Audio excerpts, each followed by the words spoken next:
Hello students, welcome to residence. তোমাদের already নিটের form fill up start up হয়ে গেছে। তোমরা যারা ভাবছো নিটের ফর্ম ফিল আপ করবে তারা অতি অবশ্যই ফর্ম ফিল আপটি করে নিও।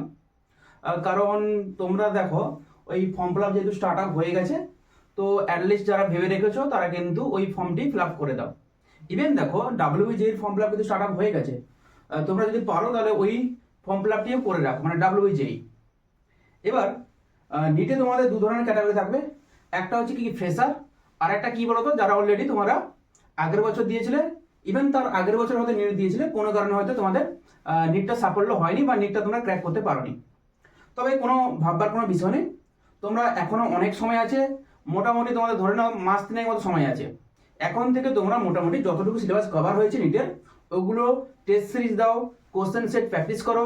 যে যেখানে যে সমস্ত স্যারদের কাছে পড়ো, অফলাইন অনলাইন, তারা সমস্ত কোচিং হতে পারে বা অফলাইন হতে পারে, সমস্ত জায়গা থেকে তোমরা অ্যাটলিস্ট এক্সামগুলো কন্টিনিউ করো। আর এই এক্সামগুলো কেন দিতে বলছি, কারণ তোমরা যখন আপ টু একদম নিট এক্সাম যখন দিতে যাবে, সেখানে কিন্তু বুঝে যাবে যে অ্যাকচুয়ালি এক্সামগুলো কেন অত্যন্ত প্রয়োজন ছিল। তো চলো, আজকে যে নিটের সম্বন্ধীয় যাবতীয় সব আমরা দেখে নেব আজকে। অলরেডি তোমরা জানো যে নিট ইউজি যে বোর্ডটা কন্ডাক্ট করা, সেটা হচ্ছে কি এনটিএ, মানে ন্যাশনাল টেস্টিং এজেন্সি। এবার এটা অলরেডি নোটিশটা পাবলিশ হয়েছে 7th ফেব্রুয়ারি, ঠিক আছে, মানে 7ই ফেব্রুয়ারি। এবার এখানে কি বলেছে, চলো কি বলেছে দেখো। এখানে যেটা বলেছে আমাদেরকে ভালো করে দেখবে। আচ্ছা, এটা কবে পাবলিশ হয়েছে দেখো, এনটিএ, ঠিক আছে। এটা কি আছে, রাষ্ট্রীয় পরীক্ষা, ঠিক আছে, এজেন্সি, ঠিক আছে, ঠিক আছে না এটা। এবার ন্যাশনাল টেস্টিং এজেন্সি মানে এনটিএ, অ্যাকচুয়াল এই যে ফর্মটা কবে বেরিয়েছে দেখো, 7th, অ্যাকচুয়ালি আমি হাইলাইট করে দিয়েছি। দেখো কবে বলেছে, 7th ফেব্রুয়ারি 2025, ঠিক আছে।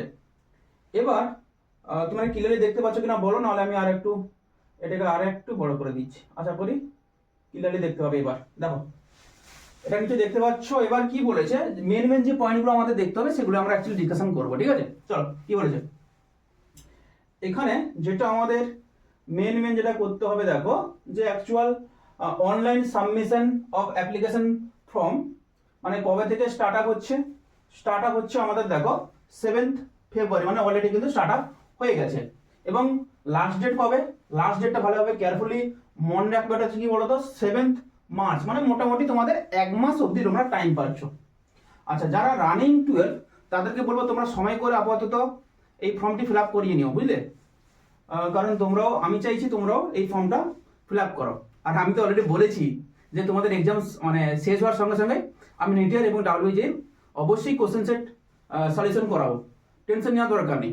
তোমরা এখন মোটামুটি বোর্ডের এক্সাম দিচ্ছ, বোর্ডটাকে ভালোভাবে ফোকাস করো, ঠিক আছে। এবার দেখো, আর যারা অ্যাকচুয়াল ড্রপ ক্যান্ডিডেট, ঠিক আছে, ওরা আমি বলবো মানে তোমাদের টেনশনটাই খুব বেশি। কারণ কি বলতো, তোমরা অলরেডি একটা অ্যাটেম্প দিয়েছো, ঠিক আছে। ইভেন এটা হয়তো কারোর ফার্স্ট বা সেকেন্ড অ্যাটেম্প, অতএব চাপ নিও না, ঠিক আছে। তোমরা যতটুকু পড়াশোনা করেছো ততটুকু ভালোভাবে রিভিশন করতেই থাকো, ঠিক আছে। ইভেন তোমাদের যে এনসিইআরটি বই আছে না, ওগুলো ভালোভাবে স্টাডি করো, বুঝলে। আচ্ছা ঠিক আছে, চলো কি বলেছে এবার।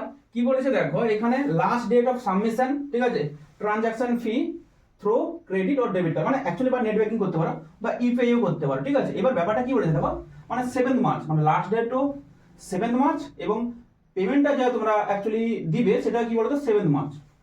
এবার ব্যাপারটা কি বলেছে, মানে কোন ক্যাটাগরিকে কত টাকা করে এখানে দিতে হবে। দেখো, জেনারেল ক্যাটাগরি মানে জেনারেল কত দিতে হবে, 1700, নিচে দেখতে পাচ্ছ। এবার যারা ইন্ডিয়ান হবে তাদের কিন্তু এই ক্যাটাগরির মধ্যে পড়বে, মানে কি জেনারেল হতে পারে বা জেনারেল ইডব্লিউএস মানে ইকোনমিক্যাল উইকার সেকশন, এবং ওবিসি এনসিএল, ওদের কত দিতে হবে 1600, মানে জেনারেল দিতে হচ্ছে 1700, এবং ওবিসি এনসিএল এবং ওবিসি বলছি মানে জেনারেল ইডব্লিউএস, এই কি বলতে সব এতে দিতে হবে 1600। আচ্ছা আরেকটা ব্যাপার, যাদের অ্যাকচুয়াল ইডব্লিউএস হবে মানে ইকোনমিক্যাল উইকার সেকশন হবে, তারা কিন্তু ওই সার্টিফিকেটটা বের করে নিবে। ওটা সম্ভবত তোমাদের বিডিও অফিস বা সম্ভবত এইচডিও থেকে বের করা হয়। তোমরা মোটামুটি পুরোনো দাদাদিদের কাছ থেকে একটা খবর নিয়ে ওটা ব্যাপারটা কিন্তু জেনে নিবি ব্যাপারগুলো, ঠিক আছে। এগুলো বেশি লেট করবে না কিন্তু, এগুলো মানে এই সার্টিফিকেটগুলো পেতে একটু লেট হয়। আচ্ছা, ওবিসির না নন ক্রিমিলিয়ার অ্যাকচুয়ালি এই সার্টিফিকেটটা, ওটা যদি তোমরা পেতে চাও তাহলে মোটামুটি ওই প্রথমে ভিডিও, ঠিক আছে, এক সেকেন্ড, হ্যাঁ প্রথমে ভিডিও, ঠিক আছে, তারপরে এইচডিওতে গিয়ে কিন্তু এটা কিন্তু করতে হয় আর কি, এগুলো দেখবে তোমরা ভালোভাবে, বেশি লেট করবে না, কিন্তু এই সার্টিফিকেটগুলো তোমরা কিন্তু পাবে না, ঠিক আছে। আচ্ছা এসসি এসটিদের কত দিতে হবে? 1000 টাকা। আচ্ছা যারা আউটসাইডার মানে ইন্ডিয়ার বাইরে, ওদের কত দিতে হবে? এদের দিতে হবে 9500, ঠিক আছে। আচ্ছা এবার দেখো ব্যাপারটা কি বলেছে, যে অ্যানাউন্সমেন্ট অফ সিটি মানে তোমার কোন অ্যাকচুয়ালি কোথায় পড়েছে জানবে কবে থেকে? 26 এপ্রিল 2025। এবং download admit card, admit card কবে পেয়ে যাবে? দেখো কবে বলেছে বলো তো? 1 মে, মানে 1 তারিখেই মে মাসে তোমরা কি পেয়ে যাবে? অ্যাডমিট কার্ড পেয়ে যাবে। এবং ডেট অফ এক্সামিনেশন, এক্সামটা কিন্তু কবে হচ্ছে বলো তো? 4 মে। এবং তোমরা জানো মোড অফ এক্সামিনেশন অফলাইন হয়, মানে পেপার পেনের মধ্যে হয় আর কি, ওই মার্কশিটটাকে ফিল আপ করতে হয়, যেটা তোমরা অলরেডি জানো। মানে ফর্ম ফিলিং হচ্ছে অনলাইনে, আর যে পেপারটা হবে সেটা কিন্তু অফলাইনে। এটা কেয়ারফুলি কিন্তু তোমরা মাথায় রেখো, ঠিক আছে। আচ্ছা আর কি বলেছে? রেজাল্ট ডেট নিচে দিয়ে দিয়েছে, রেজাল্ট ডেট কবে দিয়েছে দেখো, যে 14, সরি দাঁড়া এখানে হাইলাইট করে নেই, কি বলেছে? 14 জুন 2025। টেন্টেটিভ বলতে কি এটা তার আগেও হতে পারে এবং পরেও বেরোতে পারে, মোটামুটি ওই অ্যারাউন্ড 10-20 দিনের মধ্যেই কিন্তু, মানে ওই 14 জুনের ওই প্লাস মাইনাস করে নাও 10-20 দিন মতো, ঠিক আছে, ঠিক আছে। এবং যারা মানে ফিল আপ করতে চাও নিটের, আমি বলবো তারা ইমিডিয়েটলি ধৈর্য সহকারে নিটের ফর্ম ফিল আপ করে নিও। আশেপাশে তোমাদের যে সমস্ত সাইবার ক্যাফে আছে সেই সমস্ত সাইবার ক্যাফে চলে গিয়ে ভালোভাবে এগুলো ফর্ম ফিল আপ করবে। Thank you.